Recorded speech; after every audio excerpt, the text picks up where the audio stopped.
All right, tonight I'm going to talk about obesity, like one of our other speakers, but I'm going to turn that and go towards restaurant chains and how they affect obesity in our society.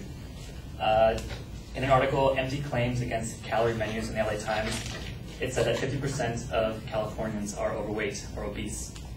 Obesity costs the state $28.5 billion every year, whether it's in healthcare costs or loss of worker productivity. As you guys know, some of you might know, in early March 2010, President Obama signed a bill that was a part of his healthcare legislation and reform that basically said restaurants with 20 or more outlets, so a restaurant chain, have to provide nutritional information to diners. Whether it's on the menu or on a menu card, it has to be equally in size as the price. New York, Seattle, and San Francisco were other cities that did this before the national standard, but the standard came in because there were too many different levels. The restaurant industry was very confused. My claim here is that despite the displays of nutritional information, it will actually not lower the obesity in our society. For basically four main reasons. Despite the displays, it won't actually change our habits of ordering. Secondly, displaying low-calorie or healthy options on menus, like at Applebee's and stuff, where it's under a certain number of calories, it's not actually good for us. It actually tells us to eat more in our minds. Thirdly, only 10% of restaurants are actually chains. That means 90% of restaurants in the entire country are not part of the chain, which means it doesn't affect them. And lastly, restaurants are countering this effort with marketing campaigns, which we'll talk about later. First support claim, displaying nutritional information in chain restaurants will fail to change habits. Fast food restaurants have been around for 70 years. The obsession with McDonald's French fries have been going on for a long time. Your stomach is more powerful than your brain. It's a common fact. We always eat with our stomach when we're hungry, not with what we actually want to eat with our brain. A study was done by several professors at NYU and Yale across McDonald's, Burger King, KFC, and Wendy's. They went to 1,100 receipts from guests. Basically, they paid $2 per receipt, and they asked for the receipt. They didn't ask about name, nationality, anything like that. They just asked for the receipt. What it showed was, before the law took place, 2 weeks before, calorie count was 825 calories. 4 weeks after the fact, after they collected receipts, the calorie count went up to 869 calories. Basically, it did influence our decision making. Another study was done from the International Journal of Obesity, and it showed that adults and children noticed calorie counts, but it didn't influence their decision making either. 60% of children noticed the displays, and 90% said it didn't affect their decision. Dr. Ebel from NYU was the lead author of that, and he said that the main claim here is that French fries are really good, and despite the calories, we're still going to eat them. Secondly, on top of that, low-fat or healthy options on menus actually cause diners to eat more. In today's society, in terms of low-fat, it sets a false precedence that what we're eating is actually good for us. In the New York Times article, Calorie Labels May Clarify Options, Not Actions, by Ronnie Raven, 10 to 20% of diners order low-calorie food. That means 80 to 90% don't. Another study by the Journal of Marketing Research showed that people, especially overweight people, tend to overeat when they think what they're eating is actually good for them. What does this mean? That means that of 100 people, 10 to 20 of them order low-fat food. Of those 10 or 20, they're going to overeat, or they might overeat, based on the generalization. According to the National Restaurant Association, the NRA, not the rightful one, 10% of outlets are members of a restaurant chain. There are 960,000 restaurants in the country. That means 96,000 of them are part of the chain. That's a lot of restaurants that don't have to abide by this law. The NRA also did a study in 2011. It showed that 49% of the American dollar is spent in restaurants. That means that if you have $100, 49 of that goes to eating out.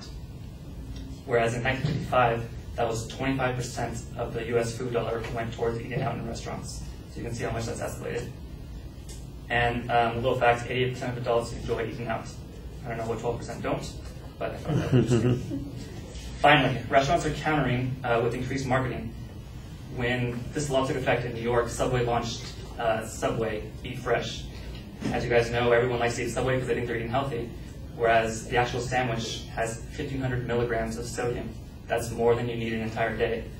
The $5 Footland campaign, it's to emphasize that it's a crazy deal, not actually that great for you. They're trying to move the consumer towards the marketing of it instead of what's actually benefiting you health-wise. Yoni Friedhoff was a medical director at Ottawa's Bariatric Medical Institute, and he demonstrated that calories are often understated by 18%. Jenny Stein was from the LA Times, and she discussed how much kids are exposed to the media nowadays. In 2009, Subway commercials were up 56%, McDonald's were up 21%, and Burger King was up 10%, and all those facts are just from a year ago. And French fries are served with 80% of all kids' meals, despite having healthy options on the menu. So in my attempt to show that displaying nutritional information in chain restaurants will fail to lower the obesity rate in our society, I showed that it doesn't really affect our habits. Labeling it as low-fat is sometimes misleading. Only 10% of restaurants are part of a chain, and marketing triumphs. Do I think this is a step in the right direction? Absolutely yes. But however, it needs to be shown that we have to do a lot more than just simply putting up the nutritional information. Education, laws, banning Happy Meals in San Francisco is all a step forward. The problem is time and money is always going to be a factor. Every day we lose time and we're struggling for money. So despite that, I think that we can balance that and have an effect. So time and money will always be a factor. It's how we address it now.